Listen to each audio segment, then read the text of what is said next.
Donc je disais, pardonnez-moi pour la coupure, on a vu que Ibn al-Mubarak nous dit que c'était jaiz, autorisé. Et Cheikh Fawzan nous dit son jugement, c'est que c'est une rukhsa, c'est une facilité. Et dans un hadith, le messager d'Allah sallallahu alayhi wa sallam nous a dit Allah aime qu'on prenne ses facilités.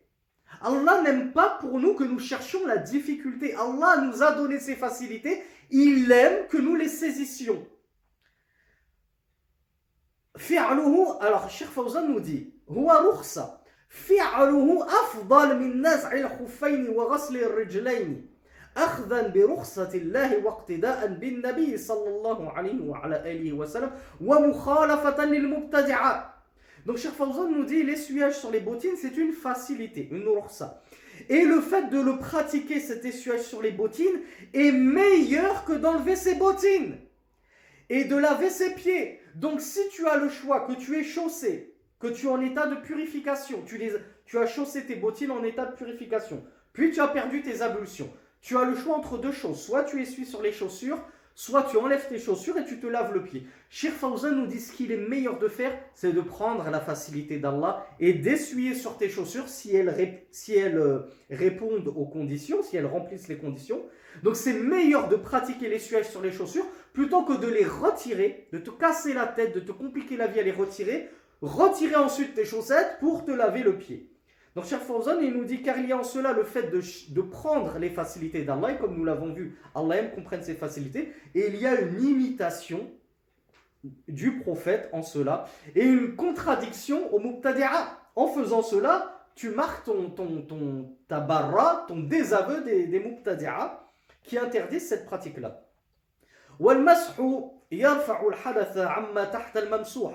Cheikh Fawzan nous dit que lorsque tu vas essuyer sur la bottine, ou bien les chaussettes, ou bien al-aimama, ou bien al-jabira, le plâtre, Cheikh Fawzan nous dit cela va enlever l'état de janaba, ça va enlever, l'état de janaba, pardon, ça va enlever le hadath, l'état d'impureté immatérielle, spirituelle, qu'il y a sous cet obstacle. Donc lorsque j'essuie sur mes bottines, je considère que ça y est, ça a enlevé le hadath. Pourquoi? Parce qu'il y a certains savants, on ne va pas rentrer dans les détails, on va se contenter de choses simples. وقد كان النبي صلى الله عليه وعلى آله وسلم لا يتكلف ضد حاله التي عليها قدماه بل إن كانتا في الخفين مسح على الخفين وإن كانتا مكشوفتين غسل القدمين فلا يشرع لبس الخف ليمسح عليه. Alors là, Cheikh Fawzan nous dit quelque chose de super important. Ouvrez grand vos oreilles. Et peut-être que vous l'avez déjà entendu de Cheikh Ibn Uthaymin qui l'a aussi expliqué.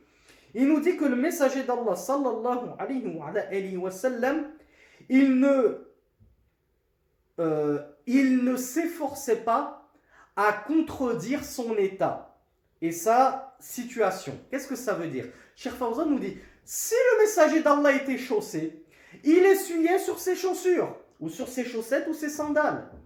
S'il avait une imama, qu'il était habillé, coiffé d'une imama, il essuyait sur une imama. Et s'il était pieds nus, il se lavait les pieds. Et s'il était tête nue, il s'essuyait la tête. Donc Rasulullah ne cherchait pas à contredire son état. C'est-à-dire si le messager d'Allah était chaussé, il n'allait pas chercher à enlever ses chaussures juste pour s'essuyer le pied.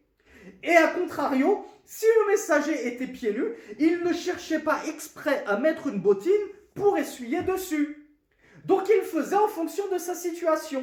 Et ça, Cheikh Ibn Uthaymin l'a très bien expliqué. Donc toi, Akhi, toi, Urti, si tu es chaussé, pratique le masque. Ne cherche pas à te déchausser exprès pour te laver le pied. Et si tu es pieds nus, notamment parce que tu es chez toi à l'aise à la maison, lave-toi le pied. Ne cherche pas absolument à mettre une rouffe juste pour essuyer dessus. Donc Cheikh Fawzan nous dit, il n'est d'ailleurs pas légiféré de mettre une rouffe, de mettre une chaussure ou une chaussette juste pour essuyer dessus. Alors attention, ne comprenons pas les choses à l'envers. Ce qui n'est pas légiféré, c'est pas de te dire, voilà, là je dois faire mes ablutions, je vais mettre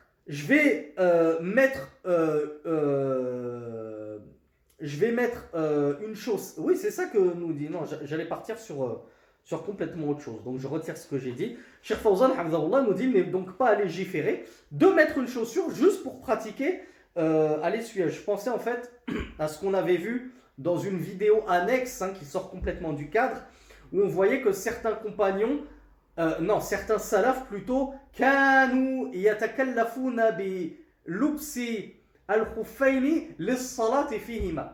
Certains salafs se forçaient à aller chercher leurs chaussures pour mettre leurs chaussures pour prier en chaussures. Parce que Rasulullah nous a incité à prier en chaussures.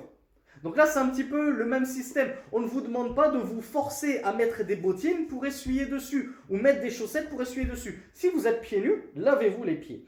ومدة المسح على الخفين بالنسبة للمقيم ومن سفره لا يبيح له القصر ولا يباح له القصر يوم وليلة وبالنسبة للمسافر أو لمسافر سفرا يبيح له القصر 3 أيام بلياليها. رواه مسلم أن النبي صلى الله عليه وعلى آله وسلم جعل للمسافر 3 أيام ولياليهن ويوما وليلة للمقيم. Maintenant on passe à la période durant laquelle j'ai le droit d'essuyer, de pratiquer l'essuyage sur mes bottines. Cheikh Fawzan nous dit que la période de l'essuyage sur les bottines par rapport au muqim. Le muqim, c'est le résident. Le résident, c'est le contraire du voyageur, celui qui n'est pas en voyage. Il réside plus de 4 jours dans une contrée. Sa période à lui, ainsi que celui dont le voyage ne lui permet pas de faire le qasr, c'est-à-dire de réduire le nombre d'unités des prières. Vous savez que les voyages, en l'occurrence de plus de 80 km, ça c'est le madhab de l'imam Ahmed, et le madhab de Jumhur al-Ulama, de la majorité des savants, ils voient que le voyage qui dépasse les 80 km, c'est celui qui permet de faire le jam', donc de regrouper le Dhuhr avec le Asr et le Maghrib et l'Aïcha, et qui permet de diminuer les unités de prière, mais pas n'importe lesquelles. Attention aux apprentis mouftis du net qui vous disent, et je l'ai entendu de mes propres oreilles, que le voyageur il a le droit de rétrécir le Maghrib en 2 unités. La ilaha illallah, où va-t-on? Où va-t-on dans le fiqh YouTube, le fiqh des liseurs de livres en français qui s'improvisent enseignants de fiqh sur internet? C'est seulement al-Dhuhr, ce qu'on appelle la Ruba'iya, al-Dhuhr, al-Asr et al-Aïcha, que Dieu réduit en 2. Le Fajr, il reste 2. Commence pas à prier ton Fajr en 1 unité, ça devient un 8. Et le Maghrib c'est 3, ça bouge pas. C'est ni 2, ni encore moins 1,5. Donc attention mes frères. Donc, le voyage qui autorise à regrouper ou à réduire les prières, c'est celui-ci également qui autorise à faire le masr pendant 3 jours et 3 nuits, nous dit Cheikh Saleh Al-Fawzan. Quant au voyage qui est moins que 80 km, il n'autorise pas le regroupement des prières, la réduction du nombre de leurs unités, et a fortiori, donc, il n'autorise pas l'essuyage sur les bottines 3 jours et 3 nuits. Sa mudda, sa période, c'est comme le résident, celui qui n'est pas en voyage, c'est 1 jour et 1 nuit. Autrement dit, 24 heures. Donc, autrement dit, 24 heures pour le résident et 72 heures pour le voyageur. Cheikh Fawzan nous dit qu'il y a un hadith qui narre ceci, rapporté par Muslim, donc il est authentique, où le messager d'Allah a donné aux voyageurs 3 jours et avec leur nuit, et 1 jour avec sa nuit pour le muqim, pour le résident, c'est-à-dire pour essuyer sur ses bottines. وابتداء المدة في الحالتين يكون من الحدث بعد اللبس لأن الحدث هو الموجب للوضوء ولأن جواز المسح يبتدئ من الحدث فيكون ابتداء المدة من أول جواز المسح ومن العلماء من يرى أن ابتداء المدة يكون من المسح بعد الحدث. Là c'est un point très important qui fait objet de beaucoup de divergences chez les savants, d'une grosse divergence chez les savants. Parce qu'il n'y a que 3 avis à ma connaissance. Mais c'est dur de déceler à notre niveau quel est l'avis prépondérant. Donc on va se contenter de lire les 2 avis rapportés par Cheikh. Cheikh Saleh Al-Fawzan nous dit quand est-ce que commence la période? D'accord, on a vu que j'ai le droit à 24 heures lorsque je suis résident et 72 heures lorsque je suis en voyage pour essuyer. Mais à partir de quand va débuter cette période d'essuyage? À partir de quand je dois commencer à calculer mes 24 heures ou mes 72 heures. Cheikh Fawzan, Hafidhahullah, nous dit que la période va commencer, dans les deux cas de figure, que tu sois résident ou voyageur, elle va commencer à partir du moment où tu as perdu tes ablutions. Minal hadafi. À partir du moment où tu as perdu tes ablutions. Tu as eu une émission de gaz, tu es allé aux toilettes, tu as dormi d'un sommeil qui t'a fait perdre l'esprit, tu as eu des rapports avec ta femme, à partir de ce moment-là, tu as perdu tes ablutions. Donc, c'est à partir de ce moment-là que tu comptes, tu regardes quelle heure il est pour que je ne dépasse pas 24 ou 72 heures après ce moment-là et que je commence à essuyer au-delà de la période de temps limitée, qui m'a été bien délimitée. Donc, Cheikh Fawzan, il nous dit car al-hadath, donc l'impureté spirituelle, c'est ce qui va rendre obligatoire les ablutions. C'est elle qui implique les ablutions. Donc c'est pour ça qu'on va considérer que le point de départ, c'est al-hadath, l'impureté immatérielle. Et parce que la permission de l'essuyage commence à partir de al-hadath. C'est à partir du moment où j'ai perdu mes ablutions que j'ai le droit de prendre cette ursa. Donc c'est à partir de ce moment-là qu'on va commencer à compter le temps. Donc Cheikh Fawzan nous dit, donc, le début de la période, c'est à partir du moment où tu perds tes ablutions. Il nous dit, mais il y a des savants qui voient que c'est à partir du moment où tu vas essuyer après avoir perdu tes ablutions. C'est ce moment-là qui va débuter la période. Alors je vous donne un exemple pour les deux mazahib. Premier mazhab, premier avis, tu vas enfiler tes chaussures à 10h du matin. Tu fais tes ablutions entièrement. Tu enfiles tes chaussures à 10h du matin. À midi, tu perds tes chaussures. Et à 14h, tu vas faire tes ablutions pour la prière du Dhuhr. Et tu vas essuyer sur tes bottines. Quand est-ce que démarrent les 24 heures de permission? À 10h du matin, elles ont démarré à 10h quand tu as enfilé tes bottines. Elles ont démarré à midi quand tu as perdu tes ablutions. Ou bien elles ont démarré à 14h quand tu as essuyé pour la première fois sur tes bottines après avoir perdu tes ablutions. Eh bien ça, ce sont trois avis dans le fiqh. Il y a des savants qui ont opté pour le premier avis, des savants qui ont opté pour le deuxième avis, des savants qui ont opté pour le troisième avis. Cheikh Al-Fawzan a opté pour l'avis intermédiaire. Ça démarre à partir du moment où tu as perdu tes ablutions. Donc dans notre exemple, à midi. Il y en a, et c'est un avis très fort aussi, qui disent non, ça débute à 14h, le premier moment où tu as essuyé sur tes ablutions. Shurutul masr ala al-khuffayn wa nahwihima. Maintenant, on va voir les conditions de l'essuyage sur les bottines et ce qui est semblable aux bottines, comme les chaussettes, etc. Première condition, yushtaratu lil masr ala al-khuffayn wa ma yaqumu maqamahuma min al-jawarib wa nahwiha. أن يكون الإنسان حال لبسهما على طهارة من الحدث لما في الصحيحين وغيرهما أن النبي صلى الله عليه وعلى آله وسلم قال لمن أراد نزع خفيه وهو يتوضأ دعهما فإني أدخلتهما طاهرتين. Alors je m'arrête là avant d'aller plus loin, on traduit d'abord. Donc le Cheikh Fawzan nous dit la première condition pour pouvoir essuyer sur tes chaussures ou ce qui est semblable à cela, comme les chaussettes, et ce qui est semblable à cela, c'est que l'individu ait enfilé ses chaussures ou ses chaussettes en état de purification, en état de pureté. Qu'est-ce que ça veut dire? Ça veut dire qu'avant de mettre tes chaussettes, urti, avant de mettre tes chaussures, ahi, tu dois d'abord avoir fait des ablutions complètes en te lavant les deux pieds. Et à ce moment-là, tu as le droit de mettre tes chaussettes et tes chaussures et tu pourras procéder au masque, à l'essuyage. Mais si tu perds tes ablutions, tu ne fais pas tes ablutions, tu mets directement tes chaussures ou tes chaussettes après avoir perdu tes ablutions, tu ne pourras pas bénéficier de cette ursa, de cette facilité. Pour en bénéficier, la première condition, c'est que tu rentres tes pieds dans les chaussures ou les chaussettes alors que tes pieds ont été lavés dans un cadre d'ablution totale et complète. Et quand je dis complète, ça ne veut pas dire avec toutes les sunan, ça veut dire dans le sens de al-isbar, que tu as bien lavé tout le membre entièrement, sans oublier une petite partie comme on l'a vu au début du cours. Et ceci car il a été rapporté dans les deux authentiques que le messager d'Allah sallallahu alayhi wa sallam, il voulait faire ses ablutions et celui qui s'occupait de ses ablutions a voulu lui retirer ses bottines pour qu'il se lave les pieds. Donc, le messager d'Allah lui a dit, laisse-les, c'est-à-dire laisse mes bottines, car je les ai fait rentrer, c'est-à-dire mes 2 pieds dedans, alors que j'étais en état de purification. Donc on en comprend que si le messager d'Allah lui a dit ça, c'est que c'est une condition d'être en état de purification pour pouvoir procéder à l'essuyage. Dans un autre hadith, وحديث أمرنا أن نمسح على الخفين إذا نحن أدخلناهما في طهر.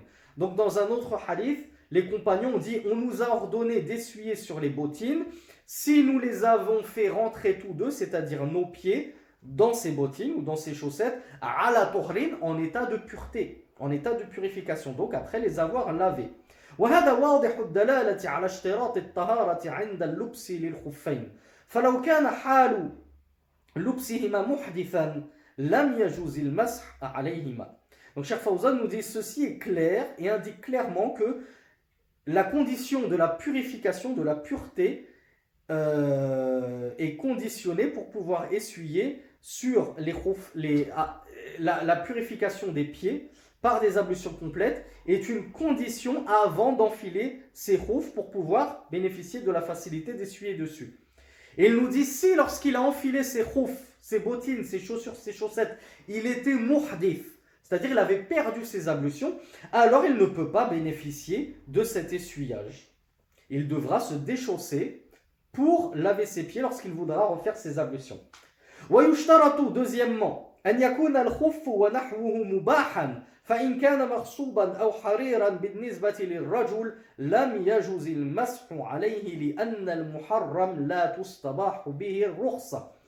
Et ça c'est typiquement le madhab hanbalite.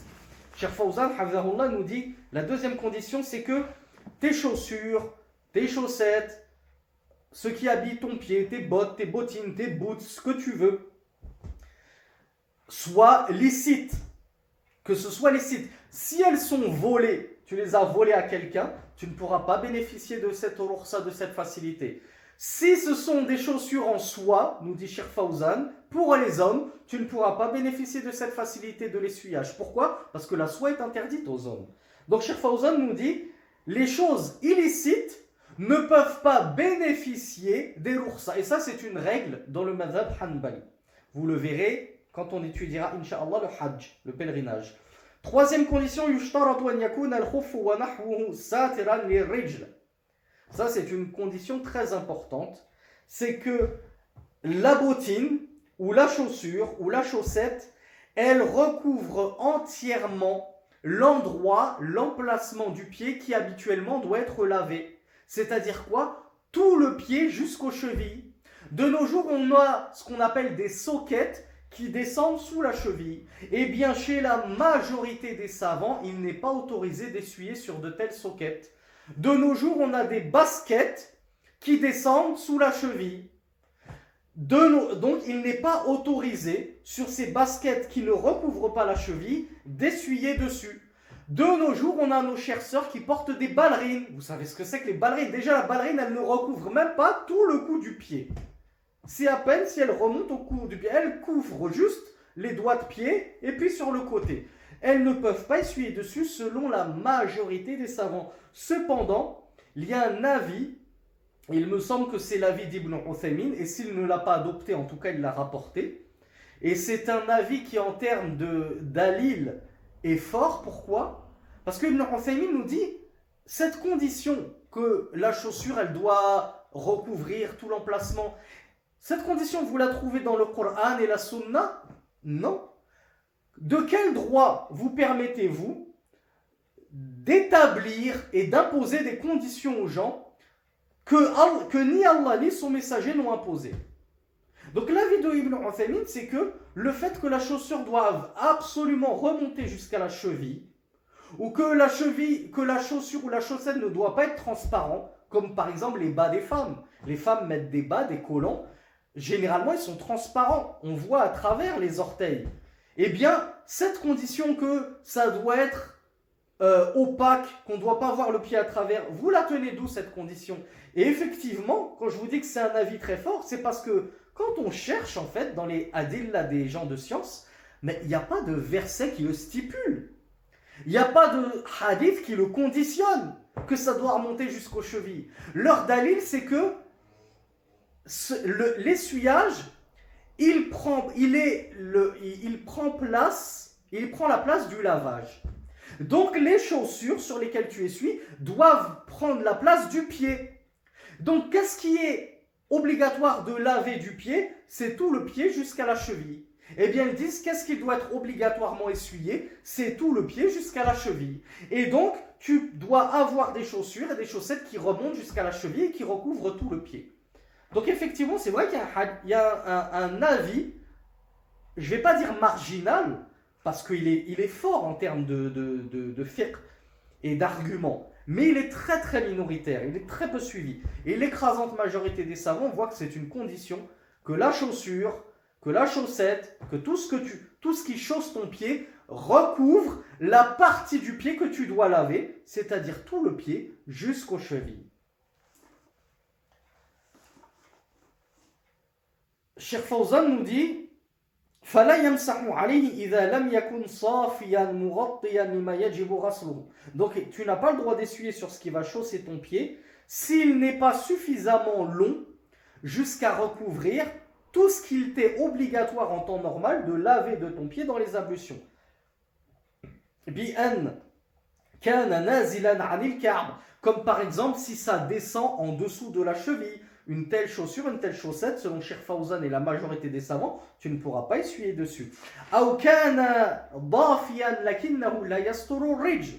bien il recouvre tout le pied. Là, il n'y a aucun problème. Ça remonte jusqu'à la cheville, ça couvre tout. Mais Cheikh Fawzan nous dit la yasturu rijl li safaihi aw khiffatihi. Mais par contre, il ne va pas cacher la couleur de la peau.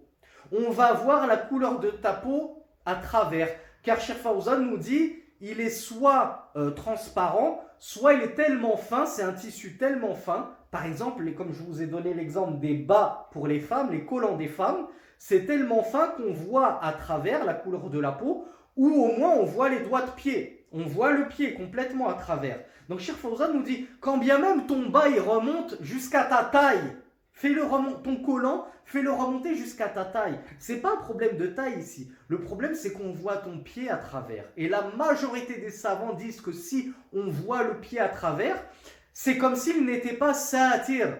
C'est comme s'il ne recouvrait pas ton pied, tu ne peux pas essuyer dessus. Donc ce sont deux conditions. Les chaussures, chez la majorité des savants, les chaussures et les chaussettes doivent être opaques, de sorte qu'on ne voit pas la couleur de la peau à travers, on ne doit pas voir tes orteils à travers, et elles doivent recouvrir l'intégralité du pied jusqu'aux chevilles, chevilles comprises. Parce que dans les ablutions, on a dit on se lave jusqu'aux chevilles, chevilles comprises. Donc tes chaussures et tes chaussettes doivent recouvrir tes pieds jusqu'aux chevilles, chevilles comprises, selon l'avis de la majorité des savants.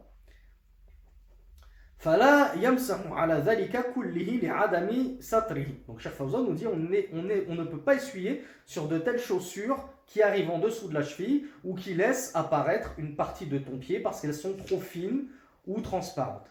ويمسح على ما يقوم مقام الخفين فيجوز المسح على الجورب الصفيق الذي يستر الرجل من صوف أو غيره لأن النبي صلى الله عليه وعلى آله وسلم مسح على الجوربين والنعلين رواه أحمد وغيره وصححه الترمذي.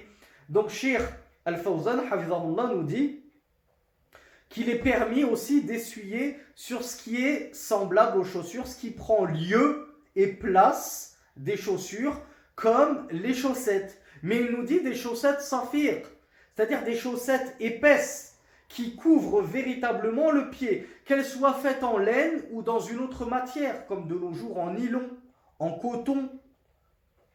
Car le messager d'Allah sallallahu alayhi wa sallam, comme c'est rapporté dans un hadith, a essuyé sur ses chaussettes et ses sandales, comme rapporté chez Ahmed et autres que lui, et At-Tirmidhi a authentifié ce hadith. ويستمر المسح عليه إلى تمام المدة دون ما يلبس فوقه. Donc دون ما يلبس فوقه من خف أو نعل ونحوه ولا تأثير لتكرار خلعه ولبسه إذا كان قد بدأ المسح على الجورب. Alors là, Cheikh Fawzan Hafidhahullah nous parle spécifiquement de la chaussette. Tu veux essuyer sur les chaussettes, il n'y a aucun souci, si elles remplissent les conditions précitées. Mais Cheikh Fawzan Hafidhahullah nous dit que, il nous dit, et si ça arrive, au-dessus de ta chaussette, tu mets en plus une chaussure. Toi, tu as procédé à l'essuyage sur les chaussettes. Après avoir essuyé sur ta chaussette, tu mets une chaussure. Est-ce que tu as le droit d'essuyer sur ta chaussure? Non. Tu n'as le droit d'essuyer que sur ta chaussette si tu as déjà commencé à essuyer sur ta chaussette. Pourquoi? Parce que ta chaussure, lorsque tu l'as mise, est-ce que ton pied, il sortait d'une purification totale? Non. Tu n'avais pas lavé ton pied, tu avais essuyé dessus. Donc la purification était entre guillemets incomplète. Donc tu ne peux pas essuyer sur ta chaussure que tu as mise sur ta chaussette. Et Cheikh Fawzan nous dit, mais le fait qu'il mette une chaussure et qu'il la retire, même 10 fois par jour, ça n'influe pas sur la permission de continuer à essuyer sur tes chaussettes durant la durée de temps qui t'est allouée, 24 heures ou 72 heures. Donc je récapitule, le frère qui fait ses ablutions. Totalement, il lave son pied. Ensuite, il met des chaussettes. Ensuite, il perd ses ablutions après avoir mis ses chaussettes. Ensuite, il met des chaussures. Est-ce qu'il a le droit d'essuyer sur ses chaussures? Non, parce qu'il les a enfilées alors qu'il n'était pas en état d'ablution totale. Est-ce qu'il a le droit de retirer sa chaussure pour essuyer sur sa chaussette? Oui. Est-ce qu'il a le droit de remettre ses chaussures et de les retirer et de réessuyer sur ses chaussettes? Oui, autant de fois qu'il le veut, tant qu'il ne dépasse pas la période d'essuyage de 24 heures s'il est résident ou 72 heures s'il est voyageur. Il est autorisé d'essuyer sur le turban, mais à deux conditions. Ce sont des conditions, ce ne sont pas exactement les mêmes conditions que pour les bottines. Ahaduhuma, et ça ce sont des conditions qu'on retrouve dans le madhab hanbali. Le Cheikh n'est pas sorti du madhab hanbali ici. Il nous dit la première des conditions, ahaduhuma takunu satiratan lima lam tajri al-'adatu bi kashfihi min ar-ra's. Il faut que ta imama, elle ne découvre pas, ou plutôt elle couvre ce qui habituellement est découvert de ce qui n'est pas habituellement découvert de la tête. Takunu satiratan lima lam tajri al-'adatu bi kashfihi min ar-ra's. Donc ta imama, elle doit englober la plus grande partie de la tête, car c'est cette plus grande partie de la tête qu'habituellement on ne découvre pas. Si ta imama elle s'arrête ici derrière la tête, au niveau de la moitié de la tête, ça ne pose pas de problème. Pourtant, normalement, on a dit qu'on devait essuyer jusqu'à la nuque. C'est bien ce qu'on avait dit. La tête, on essuie jusqu'à la nuque. La nuque n'est pas comprise. Mais si ta imama, elle n'arrive pas exactement juste au-dessus de la nuque, c'est pas grave. El-Muhim, c'est qu'elle recouvre la plus grande partie de ta tête.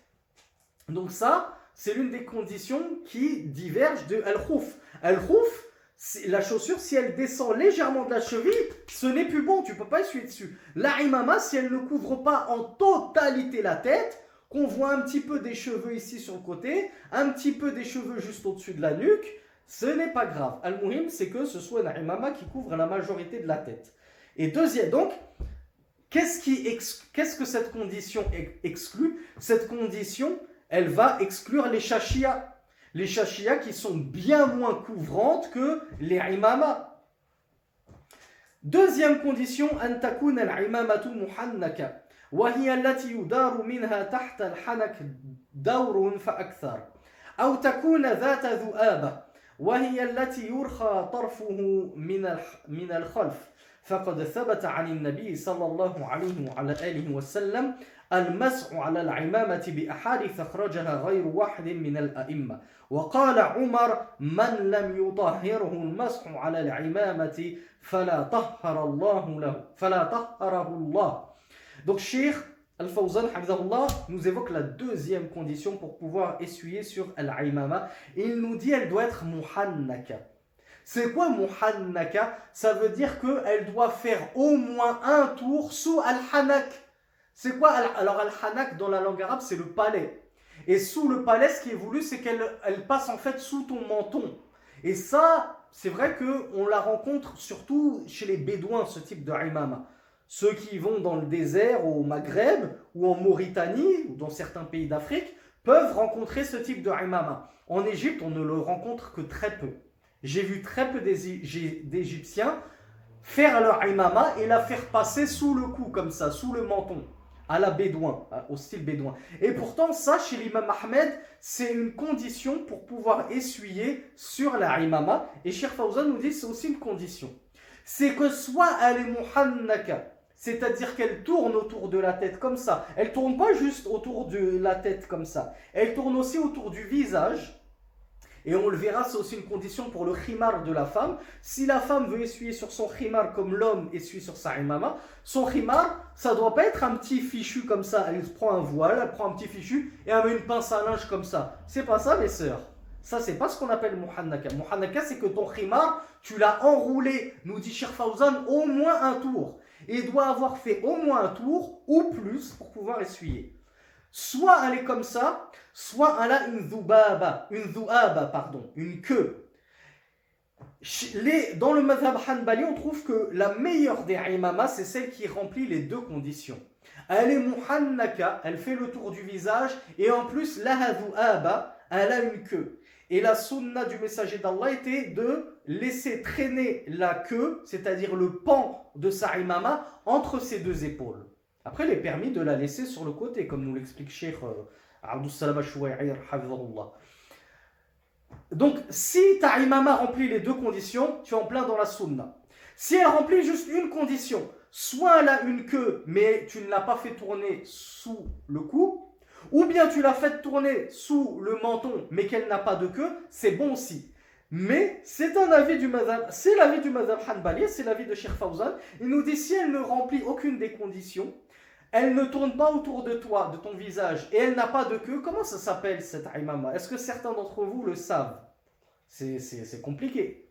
On l'appelle la samma, imamatun samma.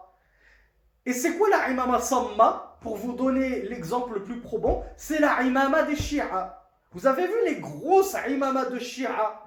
Et peut-être que certains soufis aussi la portent. Regardez bien les imamas des Shia. C'est juste un gros truc comme ça qu'il pose directement, il ne se casse même pas la tête à la faire tourner. Et donc elle ne tourne pas sur le visage, sous le menton. Et elle n'a pas de queue. Donc dans le madhab hanbali, et Cheikh Fawzan a suivi le madhab, il n'en est pas sorti, il a dit une telle imama qu'on appelle samma, qui n'a ni queue ni elle ne tourne, tu n'as pas le droit d'essuyer dessus. Elle ne bénéficie pas de la rukhsa. Donc quand à la preuve qu'on a le droit d'essuyer sur la imama, Cheikh Salih al-Fawzan nous rapporte un hadith et un athar. Le hadith, c'est que le messager d'Allah sallallahu alayhi wa sallam, ou alors il n'a pas rapporté le hadith, il a juste dit thabata. Il a été établi authentiquement que le messager d'Allah sallallahu alayhi wa sallam avait essuyé sur sa imama. Dans des hadiths qu'on rapportait plus d'un parmi les savants, nous dit Cheikh Salih al-Fawzan.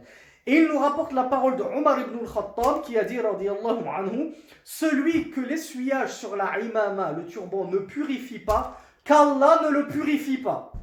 En gros, il a fait une dua shadid. Il a fait une invocation lourde de conséquences. Qu'Allah ne purifie pas celui qui estime que essuyer sur la imama n'est pas permis parce que ce n'est pas shar'i, ce n'est pas légiféré comme purification. Donc, cela est une preuve que Omar, il accordait une grande importance à l'essuyage sur la imama et en tout cas à considérer que c'était shar'i. وإنما يجوز المسح على الخفين والعمامة في الطهارة من الحدث الأصغر أما الحدث الأكبر فلا يمسح على شيء من ذلك فيه بل يجب غسل ما تحتهما. Grande précision, tout ce que l'on vient de voir, d'essuyage sur al-imama, le turban, et les chaussures et les chaussettes, tout ceci n'est valable que pour les ablutions mineures, al-wudu, min al-hadathil asghar, de la petite impureté. Quant à la grande impureté, al-hadath al-akbar, qui nécessite al-ghusl, al-wudu al-akbar, al-taharatul kubra, qui nécessite les grandes ablutions, le ghusl, le lavage, lui tu ne peux pas essuyer sous ta douche, dans ta baignoire, sur tes chaussures ou ta imama. Tu dois ôter tes chaussures, ôter ta imama, ton turban, pour pouvoir procéder à ton rousl, les ablutions majeures. ويمسح على الجبيرة وهي alors est-ce que j'ai le temps? Est-ce que ça va pas faire trop long? Allez, on va essayer de terminer le cours. Il reste juste la partie sur les plâtres et les bandages. On va essayer d'aller vite, Inch'Allah. Cheikh Fawzan nous dit وَامْسَحُوا عَلَى الْجَبِيرَةِ وَهِيَ أَعْوَادٌ وَنَحْوُهَا تُرَبِّطُ على الكسر ويمسح على الضماد الذي يكون على الجرح. Donc Cheikh Fawzan Hafidahullah nous explique qu'on a le droit également d'essuyer sur le bandage ou le plâtre qui à l'époque se posait avec des bâtons de bois, nous dit Cheikh Fawzan. Maintenant on a des attelles en métal, en plastique, en ce que vous voulez. Donc lorsqu'on te plâtre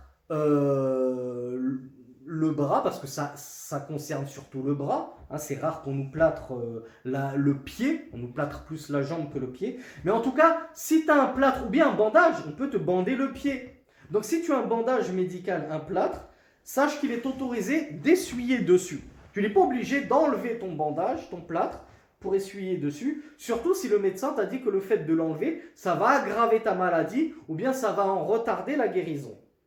Donc sachez que notre religion est facilitée, il est permis d'essuyer sur le plâtre, sur le bandage. Et Cheikh Fawzan nous dit il est même permis d'essuyer sur les pansements que tu as mis sur une blessure. Hein, ce n'est pas forcément un plâtre qui prend tout le bras, mais si tu as besoin d'un pansement, tu as le droit d'essuyer sur ce pansement à partir du moment où le fait de l'enlever ne va pas te nuire. Va te nuire plutôt. Mais si le fait d'enlever le pansement ne va pas te nuire, ça ne va pas aggraver ta blessure, tu t'es un peu coupé le doigt, ça va, tu t'es mis un pansement, dans 2 heures tu l'enlèves, tu fais tes ablutions, ça ne va pas se remettre à saigner. Mais si vraiment tu as besoin de garder ce pansement, le médecin t'a dit ne l'enlève surtout pas, sinon ça va aggraver la plaie, alors sache que tu as le droit de pratiquer à l'essuyage sur le pansement comme on essuie sur le turban et les chaussures. وكذلك يمسح على اللصوق الذي يجعل على القروح. كل هذه الأشياء يمسح عليها بشرط أن تكون على قدر الحاجة بحيث تكون على الكسر أو الجرح وما قرب منه مما لا بد من وضعها عليه لتؤدي مهمتها فإن تجاوزت قدر الحاجة لزمه نزع ما زاد عن الحاجة. Alors là c'est un point important, mais c'est un point laborieux et compliqué de nos jours. Parce que certains médecins surtout le problème de ceux qui vivent en terre de coufre. Les médecins se moquent de tes ablutions. Et donc, tu vas te faire un petit bobo ici, le médecin il va te plâtrer tout le bras. Alors qu'en réalité, tu as besoin d'un plâtre juste sur cette partie-là. Ben, dans le fiqh, Cheikh Fawzan nous le dit, c'est le madhab Hanbali, et c'est le madhab de la majorité des savants. Normalement, ton plâtre, ton bandage, ne doit recouvrir que la partie à soigner, à traiter, et éventuellement une petite partie avant ou après pour maintenir en place le bandage. Mais si tu n'as besoin que de ça et que le médecin te plâtre jusqu'à l'épaule, normalement tu dois demander à ce qu'on te retire la partie, comment on appelle ça, excédente, pas superficielle, je ne sais pas comme ça, mais oui, la partie qui excède et qui ne sert à rien en fait. Donc c'est pareil pour tout plâtre, tout bandage. Normalement, on a le droit d'essuyer que sur le strict nécessaire. On ne peut pas avoir des plâtres qui dépassent de 2 fois la nécessité. Cheikh Salih Al-Fawzan nous dit ويجوز المسح على الجبيرة ونحوها في الحدث الأصغر والأكبر وليس للمسح عليها وقت محدد بل يمسح عليها إلى نزعها أو برء ما تحتها لأن مسحها لأجل الضرورة إليها فيتقدر بقدر الضرورة. Et là, c'est un point qui va différer de l'essuyage sur les chaussures, l'essuyage sur les bandages, sur les plâtres, sur les pansements. Cheikh Fawzan nous dit que lui, il n'est pas conditionné uniquement aux ablutions mineures. Tu peux aussi essuyer lors des ablutions majeures, lors du rousl. Alors bien sûr, quand tu prends ton rousl, tu prends ta douche, on ne te demande pas forcément de faire couler l'eau sur ton bras. Comme ça, tu peux mettre ton bras à l'extérieur, tu te laves tout le corps, et puis ensuite, quand ce sera autour du bras, tu pratiques l'essuyage. Donc c'est vrai que c'est un peu laborieux, il faut faire attention à pas trop mouiller le plâtre et le bandage, parce que là en général les médecins disent qu'ils ne doivent surtout pas être mouillés, mais essuyer ça ne pose généralement pas de problème. Et si vraiment Le bandage, il est tellement fin que le médecin te dit, il ne doit pas être en contact avec l'eau. Faites très attention, même essuyer dessus avec les mains mouillées, c'est pas bon. Alors là, tu auras recours au tayammum en lieu et place de l'essuyage. Donc tu fais tes ablutions normales, tu fais ton roussel normal, et au lieu d'essuyer sur ta blessure, tu feras le tayammum si tu ne peux pas essuyer sur ton bandage ou ton plâtre. Si un médecin musulman de confiance t'a informé que cela allait retarder ta guérison ou empirer ton cas. Et la deuxième condition, ou plutôt la deuxième non-condition, c'est que tu n'es pas limité en temps. Contrairement à l'essuyage sur les bottines, qui sont limitées en temps, le plâtre, l'essuyage sur le plâtre, sur le pansement, sur le bandage, tu peux essuyer dessus aussi longtemps que tu as besoin de ce plâtre.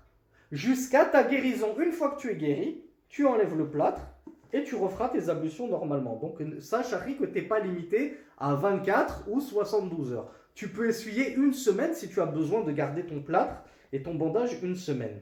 Et ceci car c'est une nécessité. Et la nécessité, comme on l'a déjà vu, c'est une règle, elle s'évalue à sa juste mesure, à sa juste valeur. والدليل على مسح الجبيرة حديث جابر قال خرجنا في سفر فأصاب رجلا منا حجر فشجه في رأسه ثم احترم فسأل أصحابه هل تجدون لي رخصة في التيمم قالوا ما نجد لك رخصة وأنت تقدر على الماء فاختصر فمات فلما قدمنا على النبي صلى الله عليه وعلى آله وسلم أخبر بذلك فقال قتلوه قتلهم الله ألا سألوا إذا لم يعلموا فإنما شفاء العي السؤال إنما كان يكفيه أن يتيمم ويعصب على جرحه خرقة ثم يمسح عليها رواه أبو داود وابن ماجه وصححهما ابن السكن comme nous le rapporte Cheikh Saleh Al-Fawzan. Avant-dernier point à traiter, très important, Cheikh Fawzan nous dit quelle est la preuve importante, parce que c'est un beau hadith du messager d'Allah qui nous apprend une règle essentielle. Je m'épose pour mettre un peu plus de lumière. Voilà, j'espère qu'on voit un peu mieux. Commencer à faire sombre, le Maghrib se rapproche. J'espère d'ailleurs qu'on va finir juste avant, Inch'Allah. Donc la preuve du messager d'Allah, la preuve de Cheikh Fawzan, il nous dit, c'est le hadith où on trouve que des compagnons, donc rapportés par Jabir ibn Abdullah radiallahu anhuma, qui nous dit que nous étions sortis en voyage et l'un d'entre nous a été touché à la tête et il a eu un trou dans la tête. Sa tête s'est ouverte. Puis il a ihtalama, c'est-à-dire qu'il a eu une émission de sperme durant la nuit. Il a fait un rêve, comment on appelle ça, un rêve érotique, une pollution nocturne, voilà. On appelle ça, il a une pollution nocturne. Donc il a questionné les compagnons du messager d'Allah sallallahu alayhi wa sallam. Est-ce que vous pensez que j'ai la rukhsa du tayammum? Au lieu de prendre mon rousse, est-ce que je peux faire mon tayammum? Les compagnons, ridwanullahi alayhim wa ghafarallahu lahum, ils lui ont mal répondu. Ils ont fait une fatwa à la place de Rasulullah, ils ont fait un ijtihad, et lui ont dit non, tu n'as pas le droit au tayammum tant que tu trouves de l'eau. Tu as de l'eau à ta disposition, tu dois prendre ton rousse. Tu n'as pas le droit d'avoir recours au tayammum. Alors qu'il s'était ouvert la tête, fracturé la tête. Donc, il a pris son rousse, rahimahullah wa radiyallahu anhu, et il en est mort. Parce que de l'eau est rentrée dans sa cervelle, il en est mort à cause de son rousse. Subhanallah. C'est vraiment une histoire terrible. À leur retour, ils ont informé de cette histoire le messager d'Allah qui est rentré dans une colère folle, une colère noire, à tel point qu'il a invoqué Allah contre eux, subhanallah, contre ses propres compagnons. Il a dit qu'Allah ils l'ont tué, qu'Allah les combatte. Ils l'ont tué, qu'Allah les combatte. Que n'ont-ils demandé s'ils ne savaient pas? Pourquoi n'ont-ils pas attendu de venir me voir pour me poser la question s'ils ne connaissaient pas la réponse à cette nazila, à ce nouveau problème? Il a dit le remède de l'ignorance, c'est la question. Si tu ignores quelque chose, comment guérir ton ignorance? Pose la question. Fas'alu ahla dhikri in kuntum la ta'lamun. Demandez donc aux gens du rappel si vous ne savez pas. Ça c'est moi qui vous le dis, c'est pour corroborer les paroles du messager d'Allah. Donc le messager d'Allah a dit le remède à l'ignorance, c'est la question, as-su'al. Il lui suffisait de faire le tayammum, puis de mettre sur sa blessure un bandage, un tissu, et ensuite d'essuyer sur le tissu. Donc Rasulullah sallallahu alayhi wa sallam, dans ce hadith, il nous apprend deux règles très importantes. La première règle, ne jamais parler sans science. Apprenez, barakallahu fikum, à dire Allahu a'lam. Allah est plus savant. Je ne sais pas, akhi. Va demander aux savants. Je préfère ne pas te faire de fatwa. J'ignore la réponse. Ne commence pas à essayer d'ijtihader par toi-même, de faire ton propre ijtihad. Donc ça, c'est fondamental. Rasulullah nous dit, le remède de l'ignorance, c'est de poser la question. Tu ne sais pas, pose la question. Mais ne pose pas la question sur Twitter. Ne pose pas la question sur Instagram. Et pose encore moins tes questions sur TikTok. Mais pose ta question aux savants. Et à défaut de trouver un savant francophone, pose la question à un étudiant en sciences qui a étudié au pied des savants, qui a étudié des dizaines d'années, qui a une licence à Médine, un master, un doctorat. Mais va pas à TikTok, le frère il a 1 million d'abonnés, c'est à lui que je vais poser ma question. Parce qu'il a 1 million d'abonnés, ça veut dire qu'il a appris au pied des savants le faire, ses règles. Eh bien, pose-lui la question comment faire là dans ce cas de figure. On va voir s'il va te donner la même question que Rasulillah. Parce que moi, il y a un frère qui m'a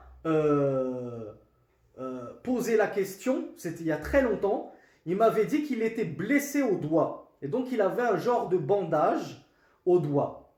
Et il m'a dit, j'ai posé la question à un étudiant en sciences qui est très connu, que je ne nommerai pas pour ne pas ternir sa réputation parce que ça reste un frère que nous pensons en apparence appartenir aux gens de la Sunna et du groupe, même si je ne le suis pas personnellement, mais j'ai eu de bons échos de lui, donc on va on va préserver son honneur.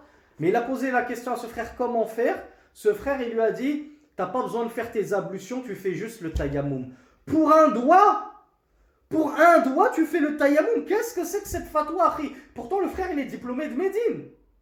Alors certes, il n'est pas diplômé de Sharia, mais c'est pas parce que tu t'es pas spécialisé en fiqh et que tu sors de Kuliyatul Hadith qu'il faut raconter des âneries comme ça, c'est très grave. Si maintenant on peut même plus faire confiance à nos étudiants en sciences sur des simples questions d'ablution, qu'est-ce que ça doit être sur des points bien plus techniques que ça? Et Rasulullah, il nous la donne la réponse ici. Il nous dit quand tu as besoin d'un bandage, comment faire tes ablutions? Eh bien tu procèdes au tayammum avec l'intention que ça enlève le hadath, l'impureté de la partie que tu ne pourras pas toucher par l'eau. Ensuite, tu vas bander ta plaie. Tu bandes ta plaie. Là, en l'occurrence, c'était sa tête qu'il aurait dû bander, ce compagnon.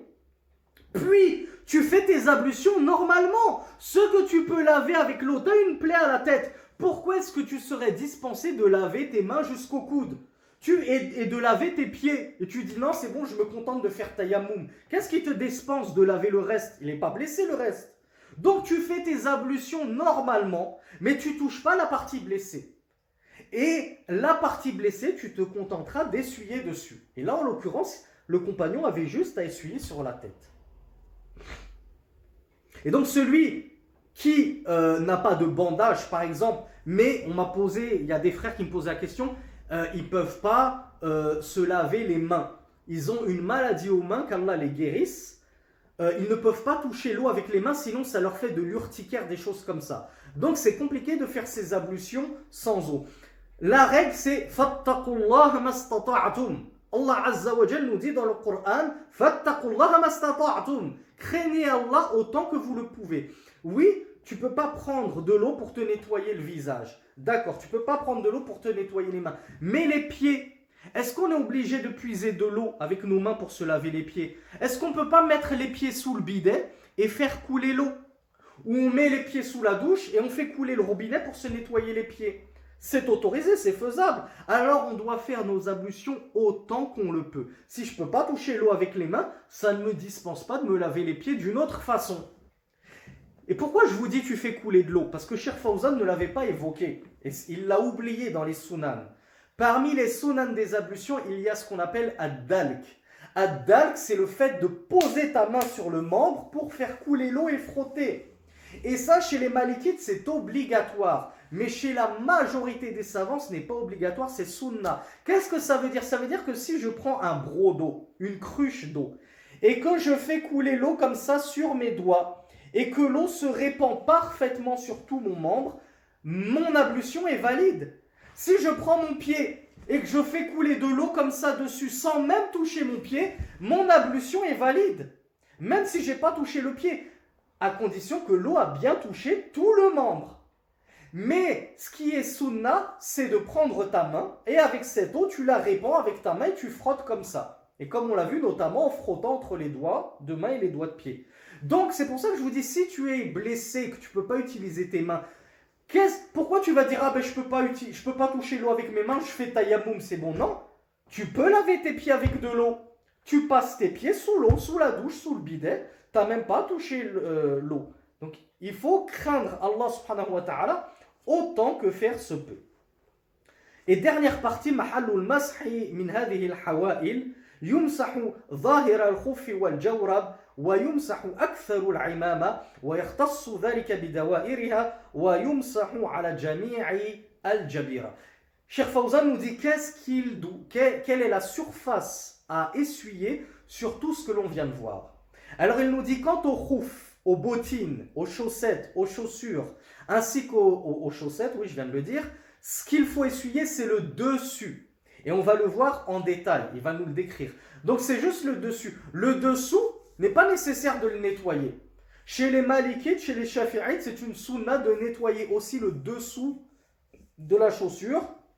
Et donc eux ils font comme ça. Ils prennent la main droite sur le dessus, la main gauche sur le dessous et ils passent leurs mains comme ça en même temps. Nous, on prend les autres mazahib, chez les Hanafites et les Hanbalites, on prend nos deux mains, doigts écartés comme on va le voir, et on essuie juste le dessus. On essuie juste le dessus de la chaussure. Donc ça c'est pour les chaussures et les chaussettes.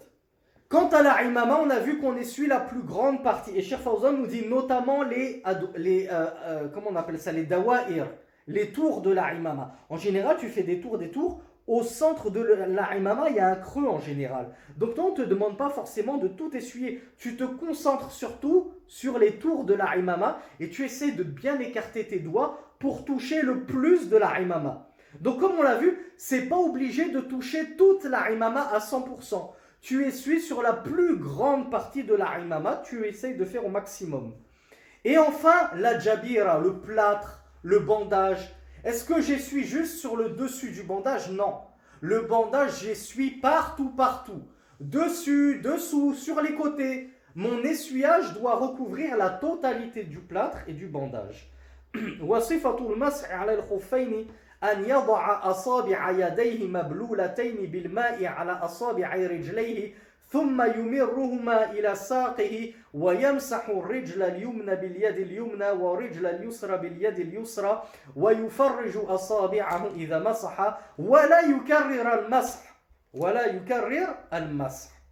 Cheikh Fawzan nous dit, quant à la description de l'essuyage sur les bottines, c'est ce qui nous concerne le plus, il nous dit, alors il va essuyer avec les doigts de ses mains humides, mouillées. C'est comme l'essuyage de la tête. On prend de l'eau, on la rejette, on garde les mains mouillées et on va essuyer sur les chaussures avec. Il nous dit en commençant par l'extrémité des pieds, donc la chaussure, je commence au bout de la chaussure, là où il y a mes doigts de pied, et je fais remonter mes mains jusqu'au cou de pied, jusqu'à hauteur des chevilles.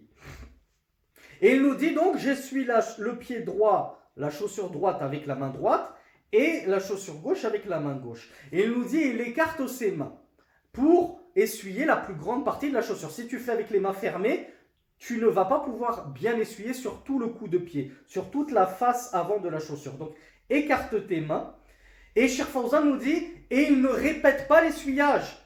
Tu n'essuies pas 3 fois sur tes chaussures. On l'a vu comme la tête, elle est à essuyer une seule fois. Les chaussures, elles sont à essuyer une seule fois. Les chaussettes, tu les essuies une seule fois. Ton bandage, tu l'essuies partout, certes, mais une seule fois. Tu n'es pas obligé de renouveler 3 fois l'essuyage. Et وفقنا الله جميعا للعلم النافع والعمل الصالح. Cheikh Fawzan qui nous fait une dua. Et ainsi se termine notre cours de fiqh. هذا والله أعلم وصلى اللهم على نبينا محمد سبحانك اللهم وبحمدك أشهد أن لا إله إلا أنت أستغفرك وأتوب إليك. Et je vous donne rendez-vous pour le prochain cours, Inch'Allah. Walhamdulillahi Rabbil Alamin.